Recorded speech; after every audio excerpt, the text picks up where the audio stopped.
जिन लक्षणों को देखकर भूत और भविष्य में घटित हुई और होने वाली घटनाओं का निरूपण किया जाता है। कारक और सूचक वस्तु को संपन्न कराने में सहायक होते हैं, उसे कारक निमित्तक कहते हैं। दूसरा है सूचक निमित्त, जिससे कार्य की सूचना मिलती है। नैमित्तिक रिद्धि नभ, अंतरिक्ष, भौम, अंग, स्वर, व्यंजन, लक्षण, चिन्ह, छिन्न और स्वप्न इन 8 भेदों से विस्तृत है।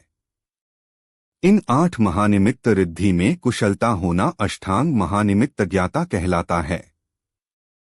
1. नभ निमित्त ज्ञान।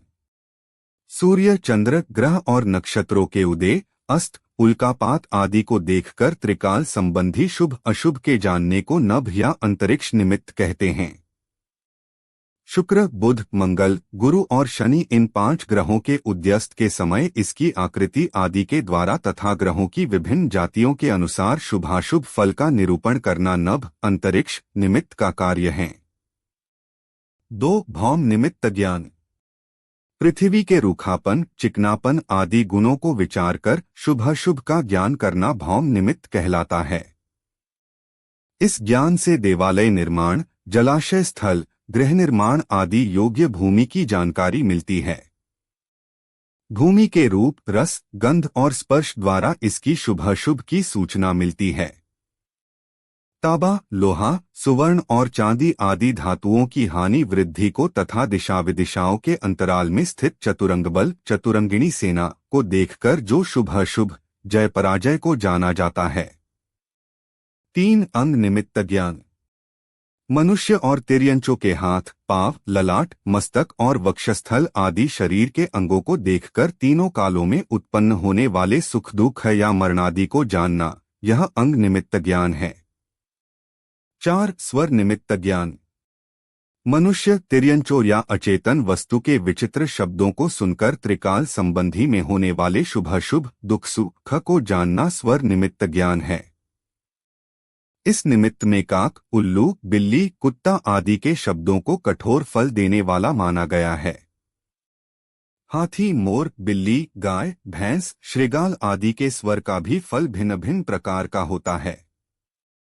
अचेतन पदार्थों की आवाज आना, इसका फल आगम ज्योतिष ग्रंथों में पाया जाता है। 5. व्यंजन निमित्त ज्ञान।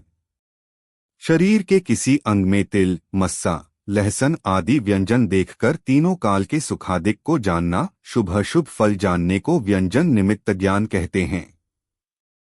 तिल 3 रंग के होते हैं। लाल रंग के उत्तम फल वाले, काले रंग के मध्यम फल वाले और नीले रंग के अशुभ फल वाले होते हैं। मस्सों, चिन्हों और लहसुनों का शुभाशुभ फल भी तिलों के समान ही समझना चाहिए। निमित्त शास्त्र में व्यंजनों का विचार विस्तार पूर्वक किया गया है। 6. लक्षण निमित्त ज्ञान। हथेली, पैरों आदि शरीर के अवयवों में कमल, चक्र, मीन, कलश आदि चिन्हों को देखकर त्रिकाल संबंधी शुभ अशुभ जानने को लक्षण निमित्त ज्ञान कहते हैं। स्वस्तिक, कलश, शंख, चक्र, पद्म, मछली, हल, ध्वजा, मंदिर, सूर्य, चंद्रमा, धनुष, हाथी, घोड़ा, लक्ष्मी, वीणा, माला, त्रिशूल, कमंडलू, सिंहासन, कल्पवृक्ष, सरोवर, कच्छप, शीशा, तोरण, त्रिकोण, षटकोण आदि चिन्हों के द्वारा हस्त, पैर, मस्तक की रेखाओं द्वारा शुभाशुभ का निरूपण होता है। 7. छिन्न चिन्ह निमित्त ज्ञान।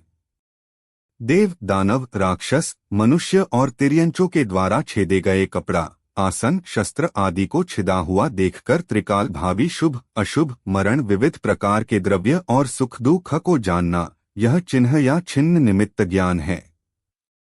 8. स्वप्न निमित्त ज्ञान।